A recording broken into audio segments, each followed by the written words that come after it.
मीर साहब, क्या तज़किया है आपका? वो तो कह रहे हैं ये जितना भी कुछ किया है मौशी बदहाली, ये तो इमरान खान ने किया है। पहले हंस लूं दिल भर के। हाँ जी, हंसे पहले मैं दिल भर के हंस।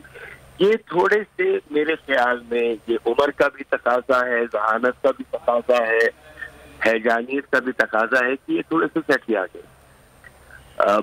ये वो बातें कर रहे हैं जो हकीकत से इतनी दूर हैं जितनी जहानत से साख्ता। ये हर चीज इमरान खान। तो आप तो आए ही इसीलिए थे इस हुकूमत में कि इमरान की गलतियों को $140 के ऊपर 140 रुपए पर डॉलर ले आए। 16 अरब डॉलर की जो थी उस इमरान खान छोड़ के गया था, वहां से ये 40 अरब कर दे। महंगाई की शरह जो 12% इमरान खान छोड़ के गया था 40 के बजाय उसको 4 पे लेकर आ जाए। ये इस मुल्क का अलमिया यही है कि अपनी गलती नहीं मानना और अब अवाम को रोंद देना। इस वक्त ये चीज मैं इनसे एक गुजारिश करता हूँ, किसी आम पब्लिक वाली जगह पर खड़े होकर जो ये कह रहे हैं लाउड स्पीकर पे वो कहकर दिखाते हैं।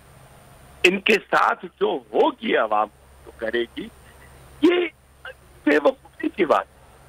इस वक्त इलेक्शन होने वाले हैं, इलेक्शन करवाएं, पब्लिक विल डिसाइड कि कौन अच्छा। वो कह रहे हैं 90 डेज से पहले भी ऊपर हो चुके हैं, अभी ये सूरत हाल नहीं हो सकती। इलेक्शन के भी सवाल का जवाब दे रहे थे वो कि इलेक्शन नहीं हो सकता 90 डेज से ऊपर। कहाँ हुआ? पहले भी ऐसा हो चुका है, वो कह रहे हैं ऐसे नहीं हुआ, और अगर हुआ तो कि इस मुल्क में आईन तोड़ने की मिसाल दे रहे हैं वो, तो फिर मार्शल लॉ भी हुआ है इस मुल्क में।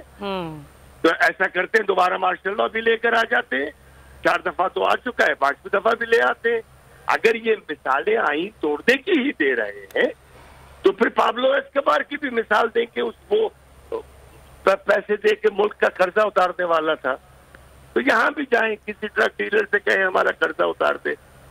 बेवकूफी की बातें करने लगे हैं ये इंसान। लेकिन वो कह रहे हैं कि जैसे ही मैं आया सैलाब आ गया, $8 का नुकसान भी हमें हुआ, लेकिन हम ही इसको ठीक करेंगे। ये दिवालिया नहीं हो रहा मुल्क, ये वजीर खजाना कह रहे हैं कि दिवालिया नहीं हो रहा। दिवालिया किसको कहते हैं? दिवालिया मुंह से एडमिट करना कि मैं डिफॉल्ट कर चुका हूँ, $3 बिलियन 16 बिलियन से आ गए हैं आपके, आप दिवालिया हो गए। आपको $19.2 बिलियन चाहिए 10 महीने में, आपके पास 3 बिलियन है। आपको $37 बिलियन चाहिए 2 साल के अंदर, आपके पास 3.8 बिलियन है। आपकी इन्फ्लेशन 70% के ऊपर चली गई है, आपकी जीडीपी माइनस के अंदर चली गई है।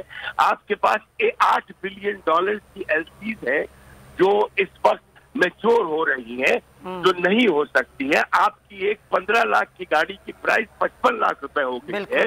दवाइयों की प्राइस 200 रुपए से 700 रुपए हो गई है।